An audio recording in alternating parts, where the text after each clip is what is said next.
ونعوذ بالله من شرور أنفسنا ومن سيئات أعمالنا من يهده الله فلا مضل له ومن يضلله فلا هادي له وأشهد أن لا إله إلا الله وحده لا شريك له وأشهد أن سيدنا وسندنا ونبينا ومولانا محمدا عبده ورسوله صلى الله تعالى عليه وعلى آله وأصحابه وبارك وسلم تسليما كثيرا أما بعد.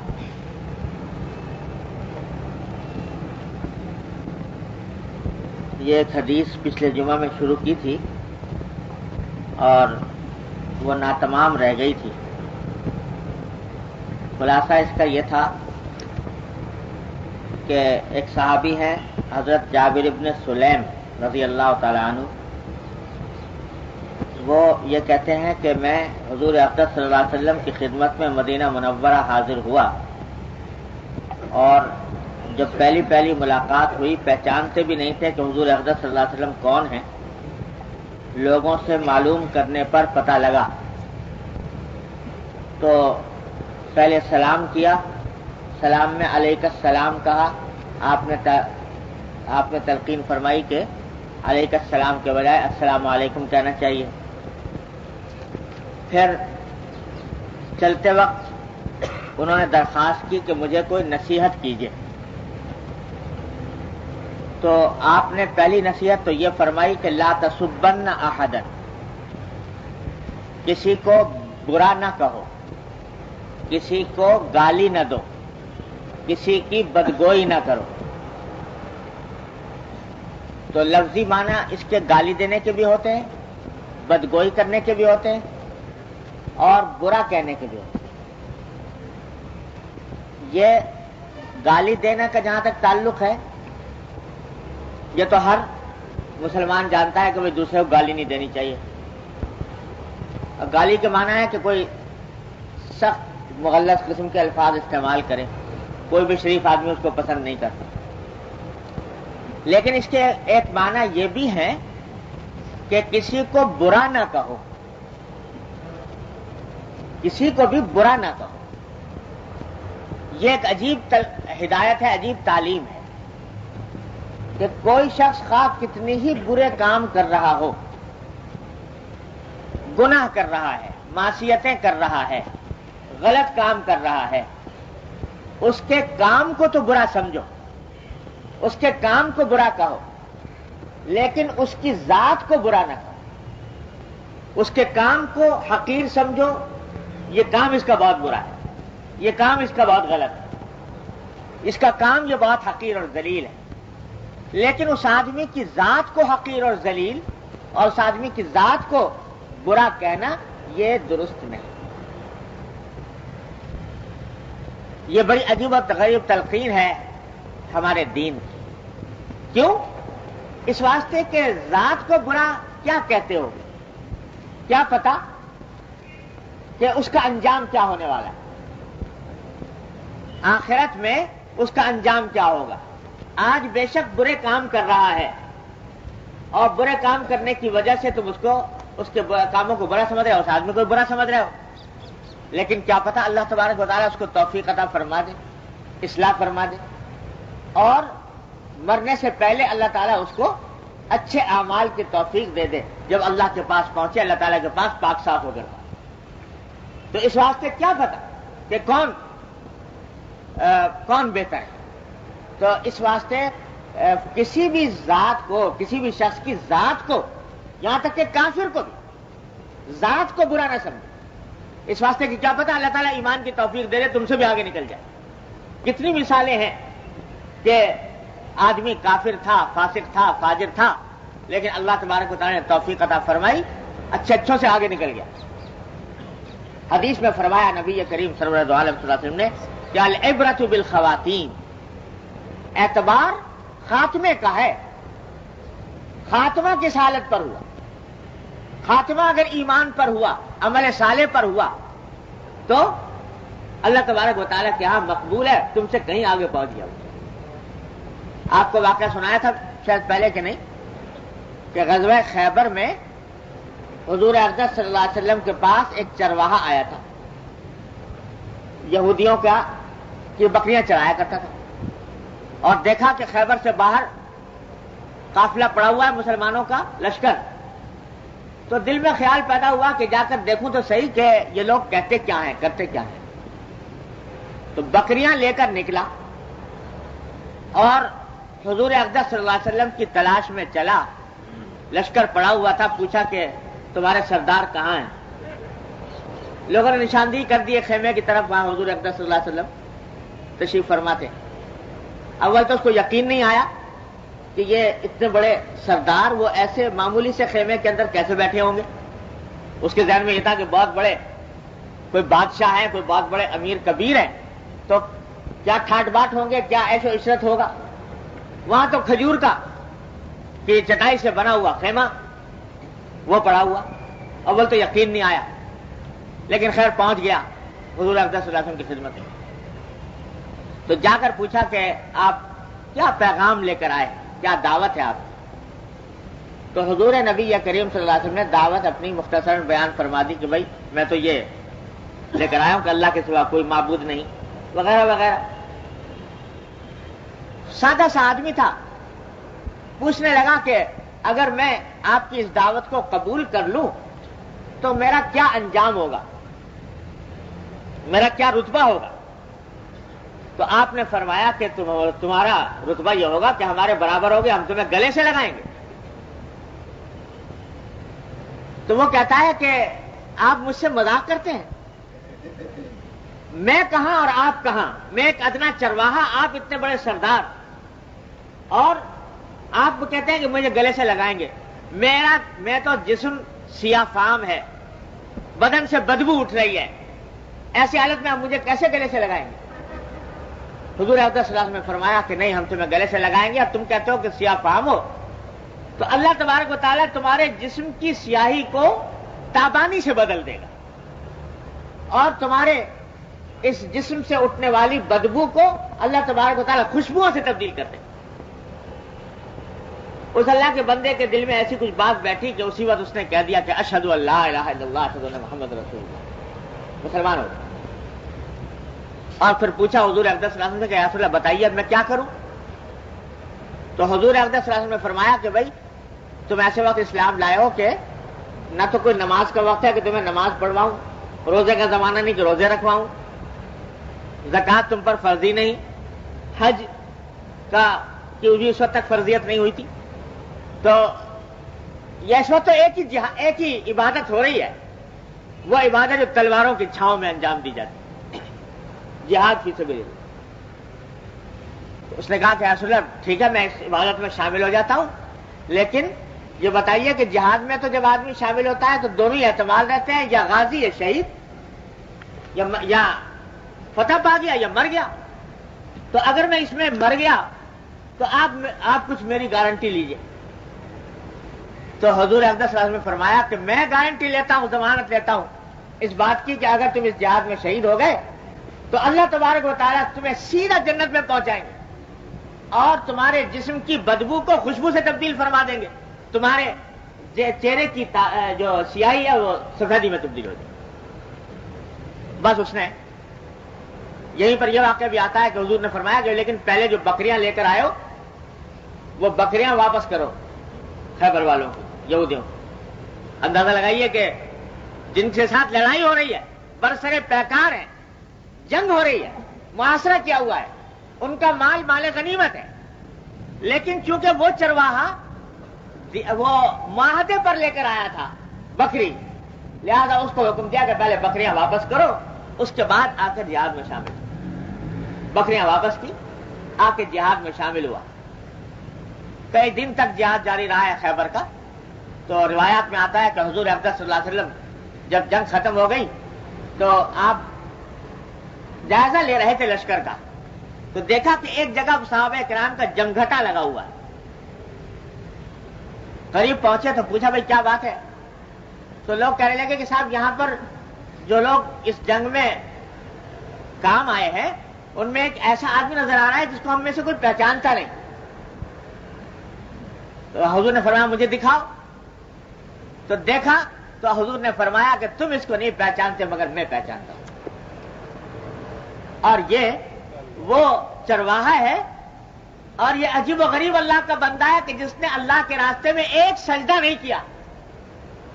اور میں گواہی دیتا ہوں کہ سیدھا اللہ تعالیٰ نے اس کو جنت الفردوس میں پہنچایا.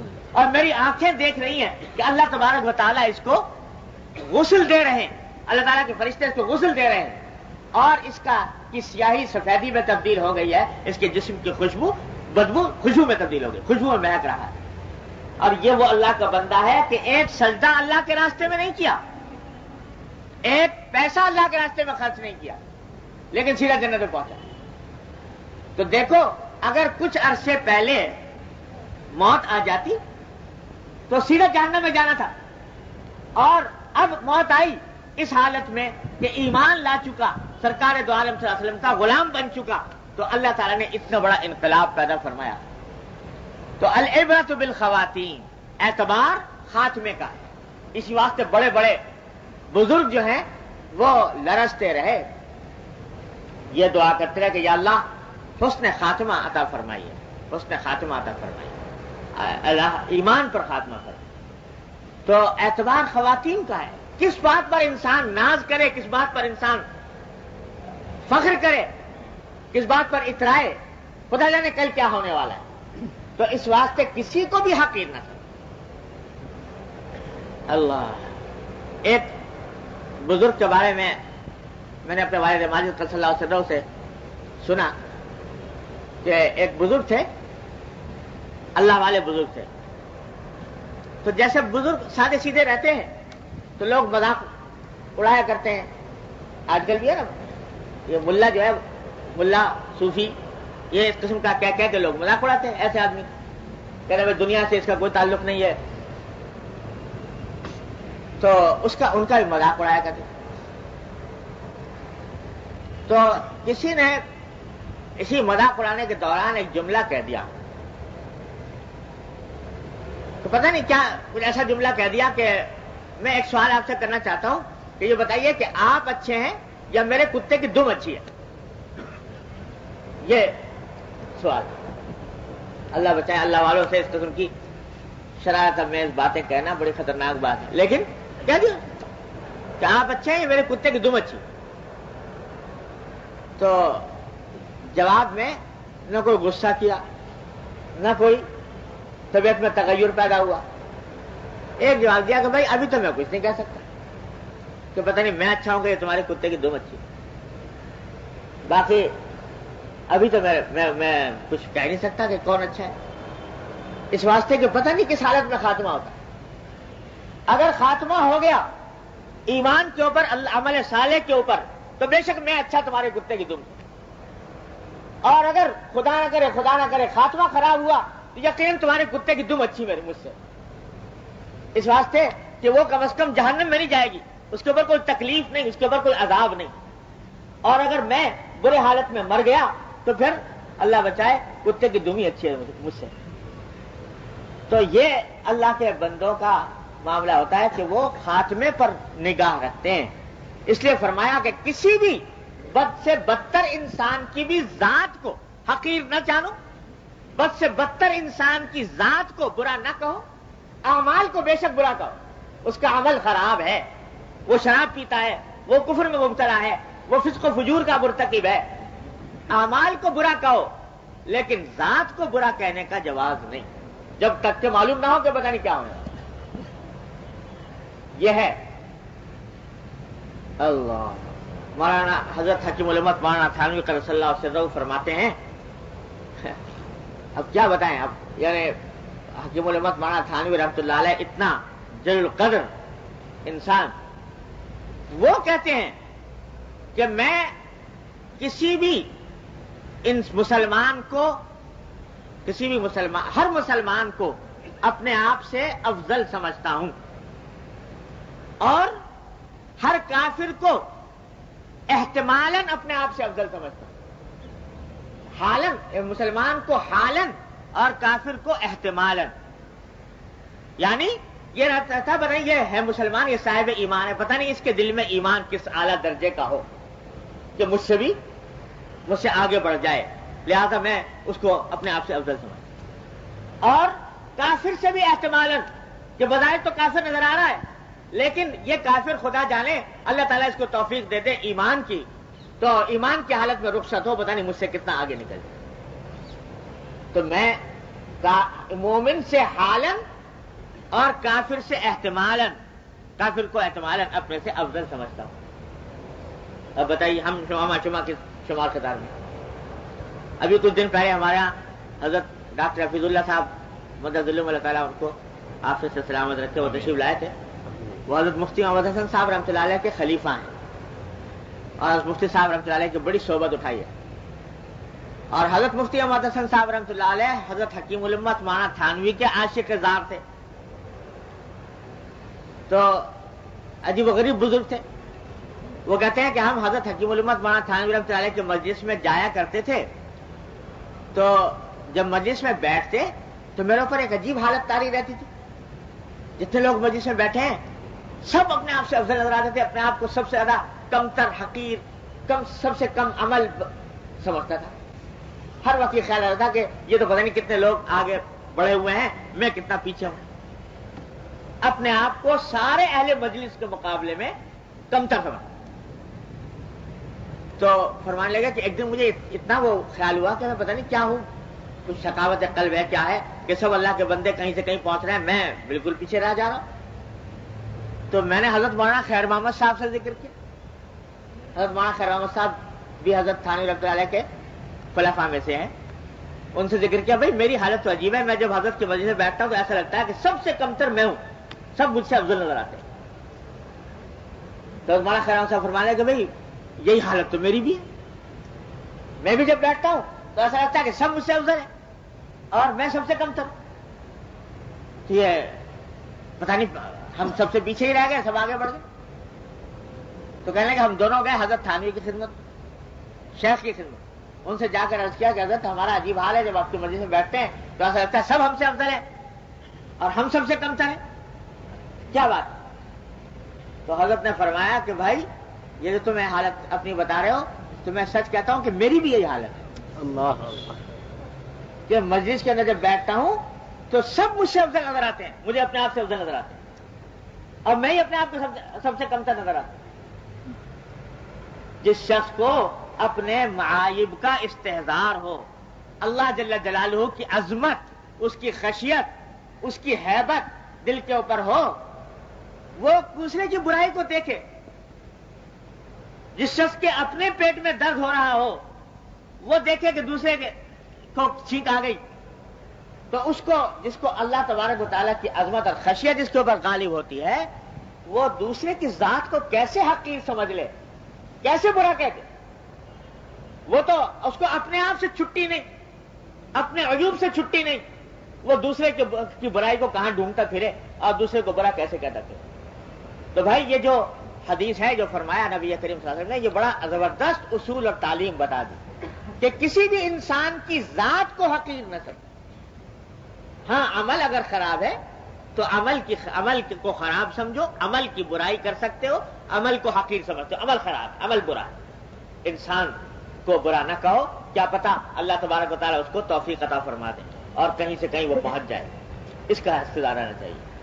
اور اپنی بڑائی کا تصور، یہ تو اللہ بچائے، یہ تو بہت ہی خراب بات کہ میں بڑا ہوں اس سے، اس واسطے کہ کیا پتا کل کو تمہارا کیا حال بنے۔ اس واسطے نہ اپنے کو بڑا سمجھو، نہ دوسرے کو حقیر سمجھو۔ لا تسبن احدا، کسی کو برا نہ کہو۔ یہ بھائی یہ سب دین ہے۔ آج ہم لوگ یہ دین کی یہ باتیں بھولا بیٹھے، عبادت، ذکر، تسبیح، یہ تو ہے کچھ ذہن میں اللہ کہ بھائی یہ دین کا حصہ ہے، باقی یہ کسی کے بارے میں جو منہ میں آیا بک گئے، کسی کے بارے میں جو لفظ زبان پر آ گیا کہہ گزرے۔ یاد رکھو کہ ایک ایک لفظ ریکارڈ ہو رہا ہے اللہ تبارک و تعالیٰ کی بارگاہ میں۔ ما یلفظ من قول الا لدیہ رقیب عتید۔ حضرت عبداللہ بن عمر رضی اللہ تعالیٰ عنہ ایک مجلس میں تھے، کسی نے حجاج بن یوسف کی برائی شروع کر دی، حجاج بن یوسف کو کون نہیں جانتا؟ مسلمان. مشہور ہے کہ ان کے ظلم و ستم بہت مشہور ہے. کتنے انسانوں کو بے گناہ قتل کیا، ظلم، تشدد، جبر، خدا جانے کیا کچھ مشہور ہے. ان کو برا کہنا شروع کر. تو حضرت عبداللہ بن عمر رضی اللہ تعالیٰ عنہ نے فرمایا اس آدمی سے خطاب کرتے ہیں، دیکھو یہ جو تم کہہ رہے ہو یہ حجاج بن یوسف کی غیبت ہو رہی ہے بلا وجہ. اور یہ مت سمجھنا کہ حجاج کی گردن پر اگر سینکڑوں مسلمانوں کا خون ہے تو اس کی غیبت تمہارے لیے حلال ہو گئی. اگر اللہ تبارک و تعالیٰ اس سے سینکڑوں مسلمانوں کے خون کا بدلہ لے گا تو تم اگر اس کے خلاف اس کی غیبت کر رہے ہو، اس کی برائی کر رہے ہو، تو تم سے اس کا بھی مواخذہ ہوگا اللہ تبارک اللہ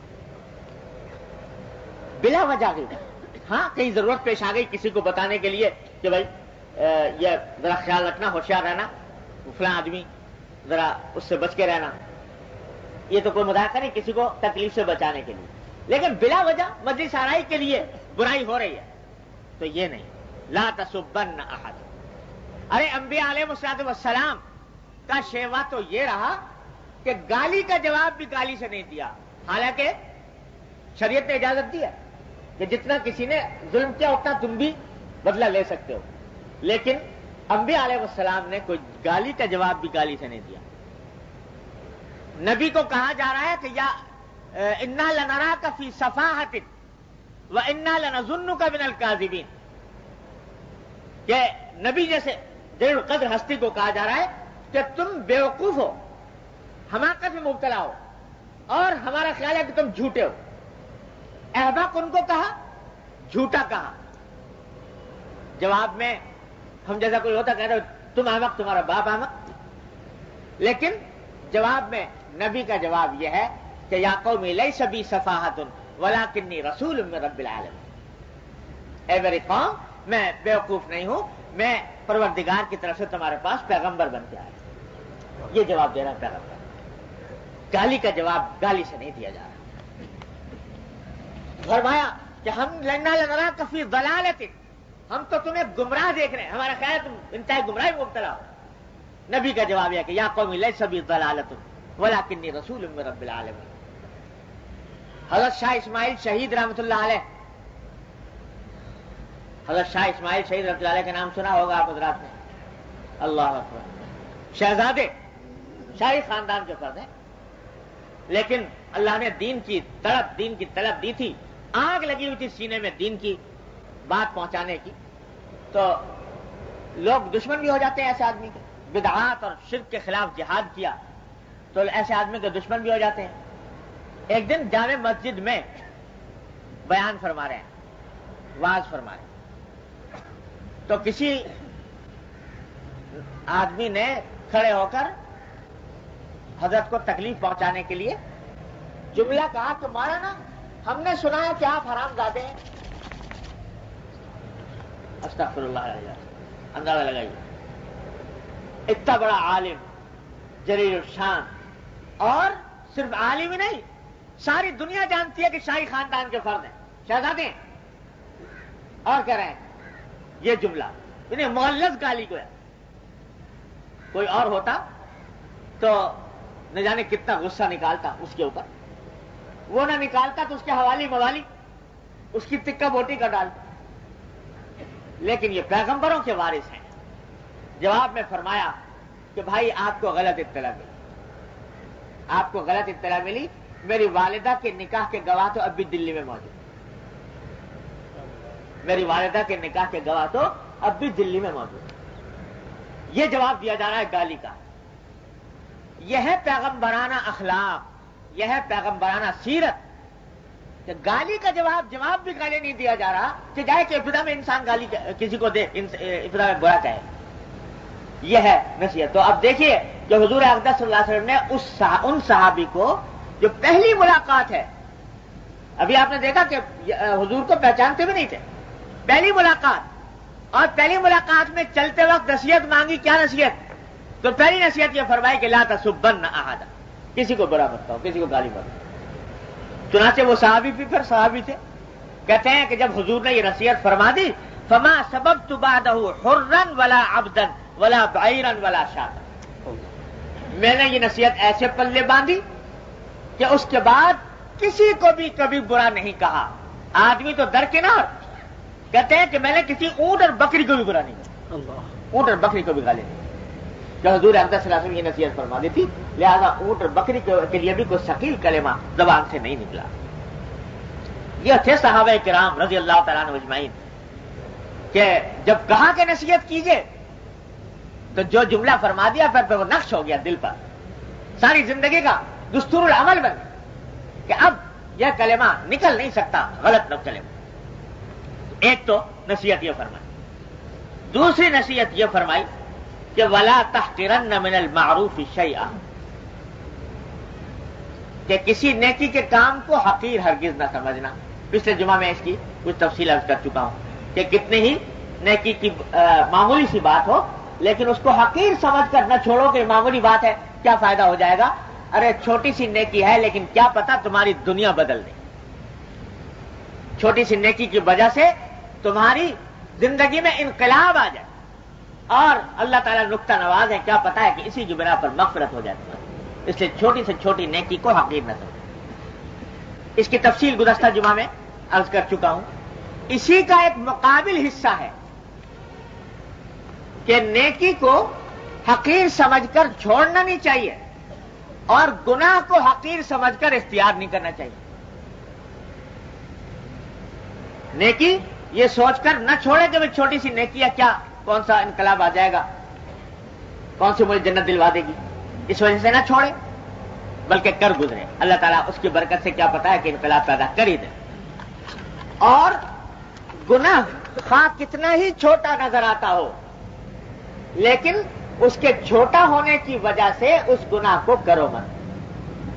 یہ بھی بہت بڑا دھوکہ ہوتا ہے شیطان کا. ایک گناہ کرنے کا خیال آیا دل میں, بہت زیادہ تقاضا نہیں ہے, خیال آ گیا لیکن ساتھ میں خیال ہے بھائی گناہ ہے چھوڑ دو. عین وقت پہ شیطان بہکاتا ہے کہ میاں کیا تم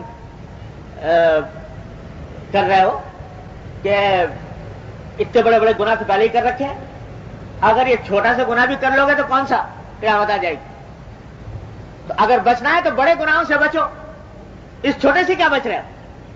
شیطان یہ دل میں ڈالتا ہے اور کہتا ہے کر گزرو, تو وہ بھی کر گزرو, چھوٹا گناہ بھی کر گزرو.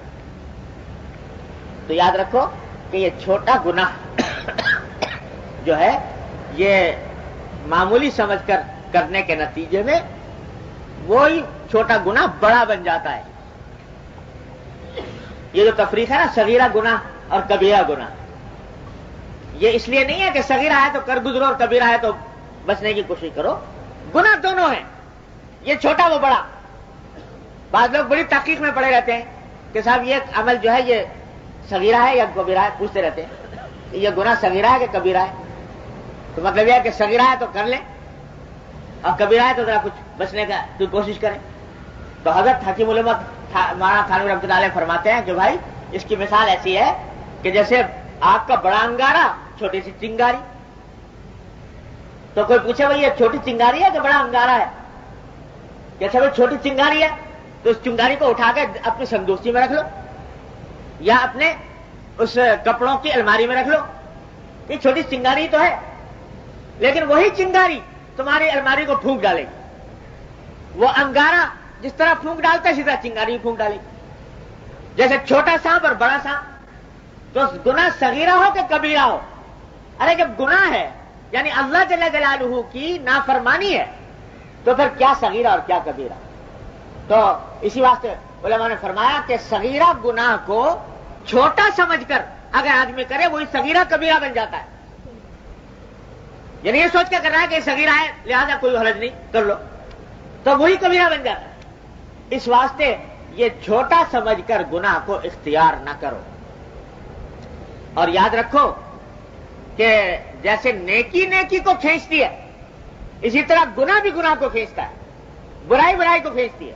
آج تم نے ایک چھوٹا گناہ کر لیا یہ سوچ کر کہ چھوٹا سا ہے کر گزرو, وہ پھر تم سے دوسرا کرائے گا, پھر تیسرا کرائے گا, چوتھا کرائے گا, اور یہاں تک کہ بات پھر کسی حد پر رکنے والی نہیں ہوگی. اور اگر اللہ بچائے, دیکھو گناہ جو ہے نا